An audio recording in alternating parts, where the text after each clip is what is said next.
siapa di mana, Pak? Ron Hasan di Tulungagung. Ya, baik. Silakan pertanyaannya langsung Mas Yusron Hasan. Ya, assalamualaikum warahmatullahi wabarakatuh. Bu ya. Waalaikumsalam warahmatullahi wabarakatuh. Iya Bu ya. Ini saya mau bertanya Bu ya, tentang bagaimana hukumnya menjual sepeda motor dengan cara pembayaran tempo, tetapi BPKB ditahan sebagai jaminan hingga masa pelunasan. Dan bagaimana solusi yang syar'i untuk menghadapi konsumen yang telat bayar? Bagaimana dengan pengenaan denda? Kemudian yang terakhir. Cukup mungkin itu aja, Mas. Ini soalnya berkaitan Ustadz, mohon maaf. Masih berantai ya. Baik. Iya, saya berkaitan. Dan bagaimana solusi untuk konsumen yang mangkir bayar? Apakah diperbolehkan melakukan penyitaan? Seperti itu. Baik. Ya, satu rangkaian pertanyaan ya, baik ya Pak Yusron ya. Cukup itu aja ya. Baik. Ya. Terima kasih. Sama-sama. Assalamualaikum. Waalaikumsalam warahmatullahi wabarakatuh. Baik, kita jawab terlebih dahulu pertanyaan pertama Bu ya, dari Pak Yusron dari Tulungagung. Bagaimana hukumnya jual beli sepeda motor yang sistemnya tempo, suratnya ditahan terlebih dahulu? Baik, bismillahirrahmanirrahim. Jual beli yang dilakukan dengan cara semacam itu adalah sah. Dan sepeda motor diambil oleh sang pembeli dan bisa dimanfaatkan. Adapun BPKB ini adalah jaminan, dan hakikatnya bukan BPKB karena BPKB adalah kertas. Akan untuk mengikat saja, dan tidak ada masalah dan tidak ada riba di dalam hal ini. Dan boleh-boleh saja yang demikian itu. Ini sebagai jaminan. Dan jaminan selama ini ya namanya adalah jaminan tanah dan sebagainya. Ini bisa saja dimaknai seperti orang yang meminjam kepada seseorang, akan tapi ada gadenya. Tapi ini bukan adalah urusan gade, karena transaksi sudah terjadi. Seorang penjual telah membeli motornya, dan motor dibawa oleh sang pembeli dan dibayar dengan ini.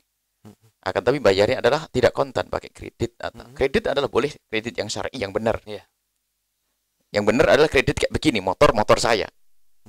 Bukan saya libatkan kepada dunia perbankan, tidak. Motor saya jual kepada Anda. Cuman dalam jual beli ini saya kredit dalam 2 tahun. Tapi PPKB ada di saya, karena apa? Ini adalah untuk jaminan. Dan jaminan untuk apa ini? Ada maksud dong. Jika ternyata Anda tidak mampu, karena Anda seperti utang berarti. Anda utang motor. Utang uang jadinya. Karena Anda telah mengambil motor saya, ada utang duit pembayaran. Sebetulnya ini transaksi sudah jadi. Akan tapi kemudian masuk bab baru lagi. Dan hendaknya dibenahi transaksinya. Bab baru lagi adalah apa? Ya jaminan dong, karena saya punya utang, maka jaminannya adalah motor yang dulu. Jika saya tidak mampu membayar, maka jaminannya ini akan nanti bisa dijual. Adapun pertanyaan yang kedua, jaminan yang dijual ini ada hubungannya dengan pertanyaan yang ketiga. Bolehkah kita menyita barang orang yang telah jual, yang beli kepada kita, untuk menutup utang kita? Diperkenankan, akan tapi dengan cara yang benar, melalui pihak hukum yang berwajib, misalnya melalui hakim, mahkamah dan seterusnya, atau qadhi. Jadi kita ngadu kepada qadhi, ini jaminannya bahwasanya si fulan telah tidak bisa membayar. Kemudian dari pihak mahkamah mengambil barang tersebut, kemudian dijual dengan cara yang benar, karena untuk menutup hutang. Dan ini wajar, bukan saja urusan transaksi semacam ini. Hukum utang piutang pun demikian.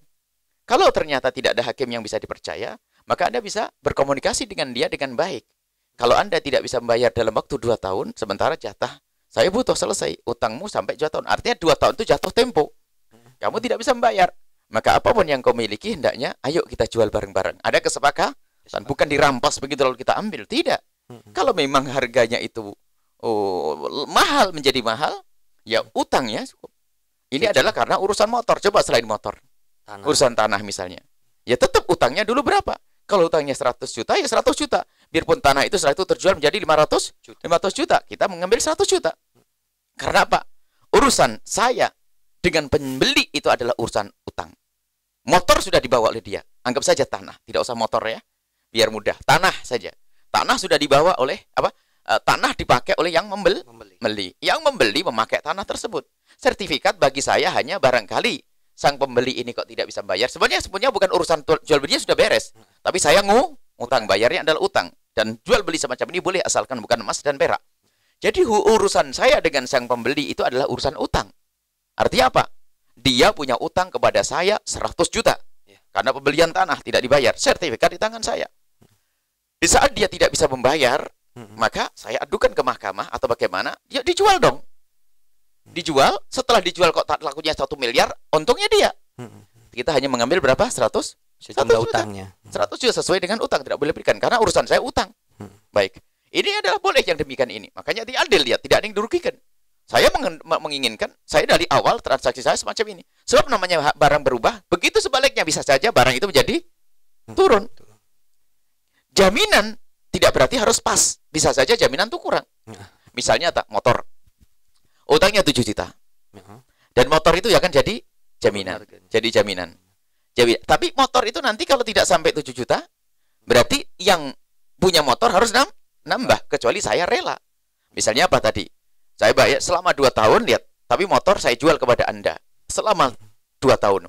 Anda gunakan motor dan sebagainya, ternyata Anda untuk mengkredit kepada kami tidak mampu. Setelah 2 tahun, jatuh tempohan. Harus beres semuanya dong. Berarti utang Anda sudah jatuh tempo. Anda harus membayar semuanya. Tapi karena sudah ada perjanjian dari semula bahwasanya jika tidak bisa, maka ini menjadi jaminan. Kemudian, dan yang harus jual bukan harus motor, bisa yang lainnya. Hanya motor ini jaminan agar uang saya tidak hilang. Dan hak, saya punya hak di saat saya meminjamkan kepada seseorang, ya kan? Meminjamkan seseorang, maka saya berhak untuk meminta jaminan. Namanya gade dalam bab gade.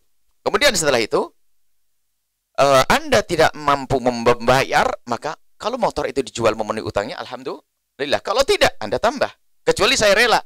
Sudahlah, motor biar kembali kepada saya, ya kan? Motor kembali kepada saya. Ini transaksi baru. Berarti ada transaksi baru. Sudah, berarti motor ini adalah sudah sebagai jaminan, seperti kita membuat transaksi baru lagi. Jual beli motor baru lagi. Bukan seperti leasing yang menjerumuskan, bukan. Harus akad baru menjadi halal. Jadi ada transaksi baru.